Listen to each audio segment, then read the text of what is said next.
اس حوالے سے آج کی گفتگو کا پہلا نکتہ 10 تاریخ کے 4 اعمال ہیں، اور عربی کے ایک لفظ میں ان 4 اعمال کو ترتیب کے ساتھ جمع کر دیا گیا ہے، اور وہ لفظ ہے رنحت۔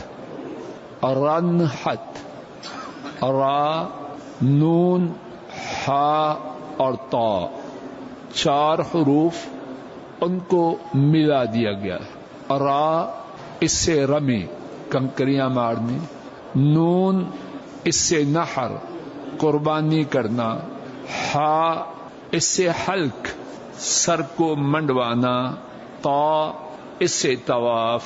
کہہ لیجیے میرے ساتھ، رنحت۔ ان 4 اعمال کے حوالے سے بات یہ ہے، ہمارے نبی کریم صلی اللہ علیہ وسلم نے یہ 4 اعمال اسی ترتیب سے کیے۔ پہلے رمی کی، پھر قربانی کی، پھر حجامت کروائی، اور اس کے بعد طواف زیارت کیا۔ افضل، اعلی، شاندار اور زیادہ ثواب والی بات یہ ہے کہ ان 4 اعمال کو اسی ترتیب کے ساتھ کیا جائے، اور اگر کوئی شخص ان اعمال کی ترتیب کو بدل دے تو اس کے بارے میں جو بات ابھی اللہ کی توفیق سے تفصیل سے عرض کی جائے گی، اس کا خلاصہ یہ ہے، اگر کوئی شخص ان 4 اعمال کی ترتیب کو تبدیل کر دے، اس پر کوئی گناہ نہیں، کوئی دم نہیں۔ آئیے اس بارے میں میرے ساتھ چند ایک احادیث سماعت فرمائیے۔ پہلی حدیث امام بخاری نے حضرت ابن عباس رضی اللہ تعالی عنہما سے روایت نقل کی۔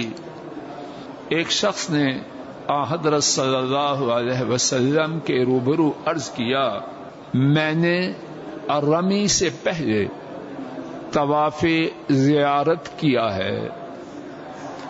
آپ نے فرمایا لا حرج، کوئی حرج نہیں۔ دوسرا شخص آیا، اس نے عرض کیا، میں نے ذبح کرنے سے پہلے سر کو مونڈا ہے۔ آپ نے فرمایا لا حرج، کوئی حرج نہیں۔ تیسرے نے عرض کیا، میں نے رمی سے پہلے ذبح کیا ہے۔ حضرت صلی اللہ علیہ وسلم نے فرمایا کوئی حرج نہیں۔ اسی حوالے سے دوسری حدیث امام مسلم نے اس حدیث کو روایت کیا۔ حضرت ابن عمرو رضی اللہ تعالی عنہما اس کے راوی ہیں۔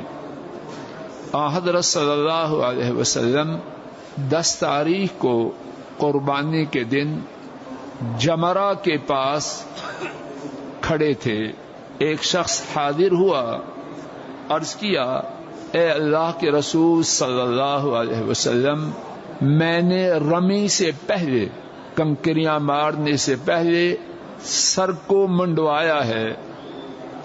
آپ نے فرمایا رمی کرو اور کوئی حرج نہیں۔ تیسری حدیث امام احمد رحمہ اللہ نے اسے روایت کیا۔ امیر المؤمنین حضرت علی رضی اللہ تعالی عنہ اسے روایت کرتے ہیں، ایک شخص نے عرض کیا، اے اللہ کے رسول صلی اللہ علیہ وسلم، میں نے سر منڈوانے سے پہلے طواف زیارت کیا۔ حضرت صلی اللہ علیہ وسلم نے فرمایا سر منڈواؤ یا بال کٹواؤ اور کوئی حرج نہیں۔